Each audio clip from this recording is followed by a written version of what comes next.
folks, Ray from DCRainmaker.com here. Today I've got the new Tacx Flux trainer. I'm doing a bit of an audio comparison between the Tacx Flux, the Tacx Neo, and the Wahoo KICKR2.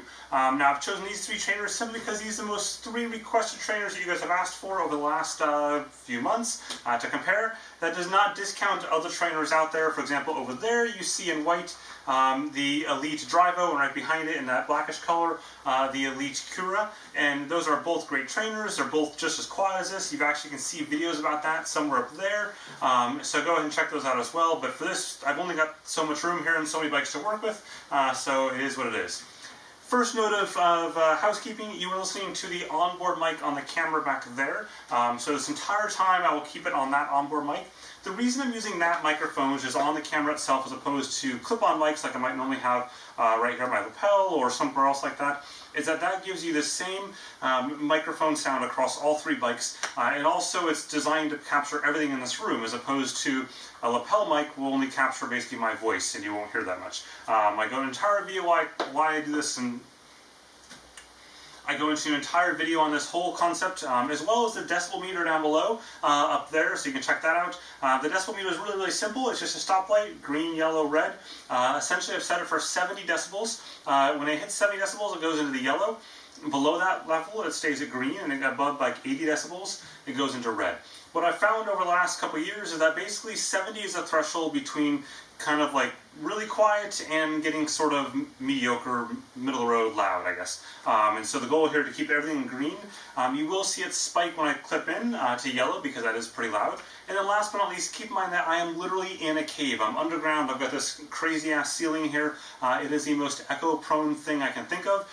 It's also the only place I have to test this stuff. So it is what it is. Your room will differ. If you don't have hardwood floors, it's going to sound quieter. If you don't have something as crazy like this, it's also going to sound quieter. Just a super quick note, I actually did clean these drivetrains a little bit, so just really simply use the Pedro's drivetrain cleaning doohickey along with the pig juice they have. I don't know the company, I just simply bought off the recommendation of some other random person, and it seems to work fairly well.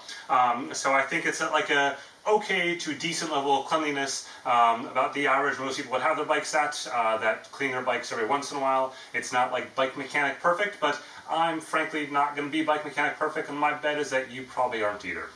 So with that, let's get started. First up is the Tacx Flux. What I want to note is that I'm doing all these at the exact same wattage threshold, as well as the exact same speed. I've tried to configure the gearing the same on all of them. There's some minor nuances because there are three different bikes. They're actually different cassette arrangements. So I have 11 speed here, 10 speed there, 10 speed there. That one is the girl's bike, so I'm going to look kind of like a circus clown on it. But again, I've only got so many bikes to work with. The bike behind me just sort of sucks, so I don't really want to use it for that. With all that said, let's get started. First up, we've got the Tacx Flux.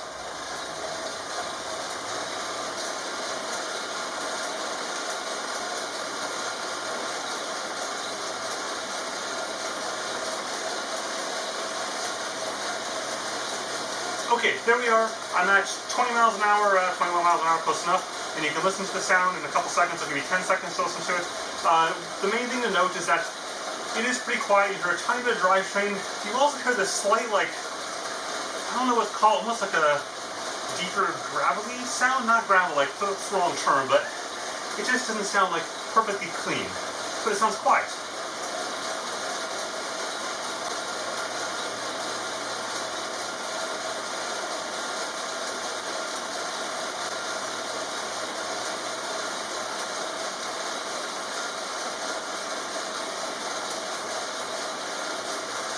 Okay, there you go. That is the sound of the Tacx Flux. Next up, the Tacx Neo. Now, the main difference between these two trainers, aside from, you know, feature specs and stuff, is price. This is $899. This is $1,600. These are US dollar prices. I'm not even going to try on euro prices. And then over here we have this for $11.99 with the Wahoo KICKR2.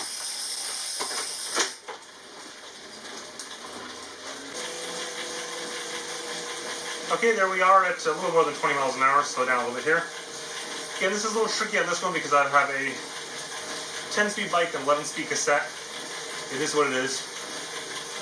You're hearing a tiny bit of my drivetrain there, that kind of upper cookie sound, so ignore that.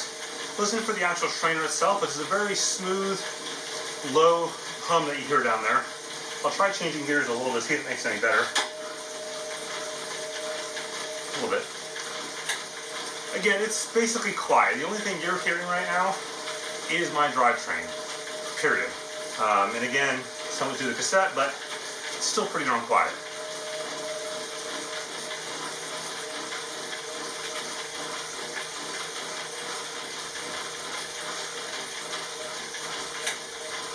Okay, that's a quick look at that. Last but not least, we'll hit up the KICKR2.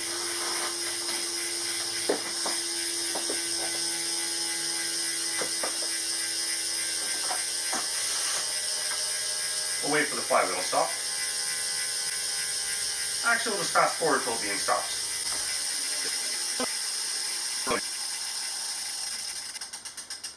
Almost done. Done.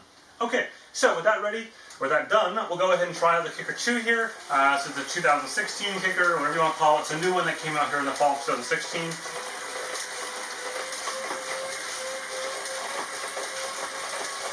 And there we are, 200-ish watts and 20 miles per hour as well.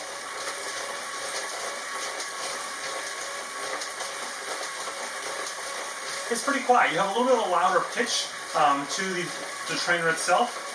You hear a little bit of that drivetrain noise again on this one. Again, it's not the perfect fit for this. I'm not the perfect fit for this bike either, but it allows me to kind of compare them all. It's certainly louder than the Neo, there's no doubt about that. And it's a different pitch sound than the Flux over there. So what I'm going to do is let you hear all three of these side by side, back and forth. First up is the KICKR2.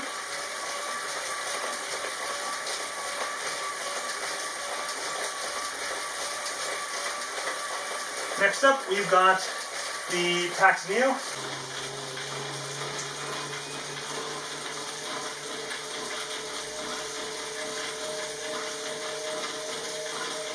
And then last but not least, we've got the Tacx Flux in the bend there.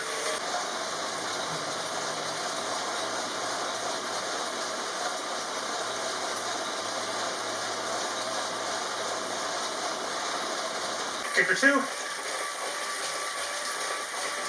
Tacx Neo, Flux. Okay, that's just a quick look at the sound between these three trainers, in particular the Tacx Flux, and how it compares to these other two. Obviously, you'll have to decide for yourself whether or not the sound differences are worth it. Quite frankly, I'll save $800 for just sound differences alone between these trainers. I'll have more videos coming up this week and into my in-depth review next week on these three trainers. So if you're coming out like sometime in mid-December, then hit up the full in-depth review link down below there in the description field. Otherwise, just stay tuned to the channel and the blog itself for more information. Don't forget to hit the like button as well as the subscribe button so you do indeed stay tuned to the channel for all the new goodness coming down the road. Have a good one.